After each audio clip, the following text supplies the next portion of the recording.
I always remember my trips to Italy, and one of the first entrees I always get would have to be Squid Fritto, which means fried squid.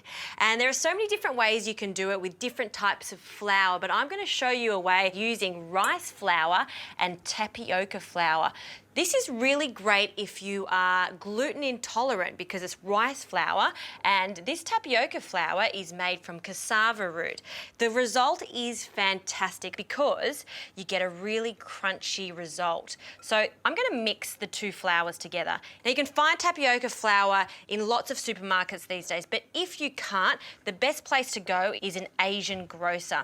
And I'm also going to add some pepper. So this white pepper is going to give it a really nice flavour. We'll also add a little bit of salt at this stage. You don't need too much because I will salt it after it's been deep fried. Now let's talk about the squid. What I've done is removed the skin, the very thin skin. It comes off quite easily, and I've taken out the insides and removed the tentacles. Now these tentacles are my favourite part because there's so much flavour in there. Don't throw away the wings that are attached to the hood because this is really tender and soft. So I'm going to cut the wings in half, and for this I like it to look really organic. I don't want everything to be so perfect, so this one's a really big one, so I'll cut it into thirds. For the tentacles, you can cut the long tentacles down, and you can either leave these tentacles whole or you can cut them in half. And then for the hoods, we'll do it the very traditional way, cutting it into rounds. And we all associate that with the fish and chip shop, these rounds, and then that's the prep done for the squid. Now, I also need some eggs. So I'm using 1 egg, and I just need the egg white for this. So I'll just break that egg white into 1 bowl, and I'll just give that a little whisk just to loosen up that egg white a little bit. And instead of just serving it with lemon on the side, here's a little trick. I'm just going to take the little base off, and I'm going to deep fry very thin rounds of lemon. This is going to give the oil a really nice perfume when we're deep frying the squid, but also it's just really nice at the end for presentation. And I'll also do the same for the chili, so big chunks of chili, and that can also be deep fried.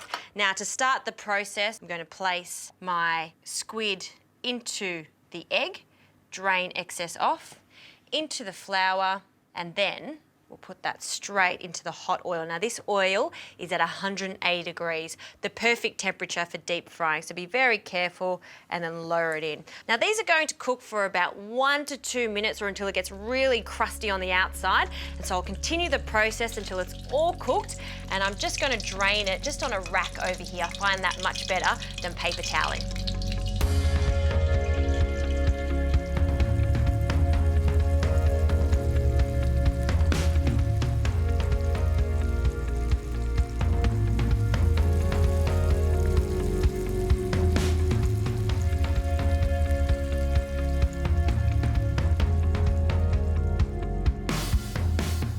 This is crispy goodness right here, from the lemon here to the chili and the calamari. This is fantastic.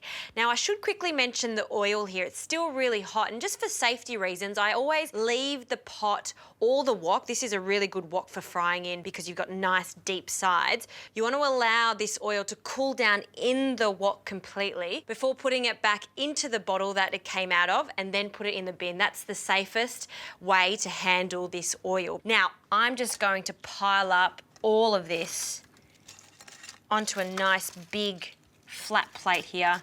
And look at that. Look at this tentacles just there. How great are they? They've changed colour. They've curled around. It's fantastic. And it's starting to look like that Italian holiday that I had when I would have this every single dinner. I was addicted to it. Over the top. We want to show that deep fried chili off, and I like a little bit of mayonnaise on the side, so whole egg mayonnaise. This is one that I've made in advance, and some garlic. And aioli is really great with this. Just a small hint of that garlic really makes it extra special. And another squeeze of lemon just to make this mayonnaise a little thinner. One quick mix, and then we present this just on the side into a nice generous bowl. And one thing I have forgotten is a little hint of salt. And I like to add this salt just before serving. Crunch it in your fingers. I can't wait. I have to have a taste of this immediately. The tentacle, that's the one I'm going for straight away. It's so tender.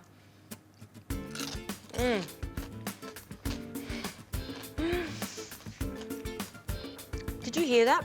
Did you hear how crunchy that is? That automatically transports me back to Italy by the seaside. You know what? I think it's time for me to book another ticket to Italy.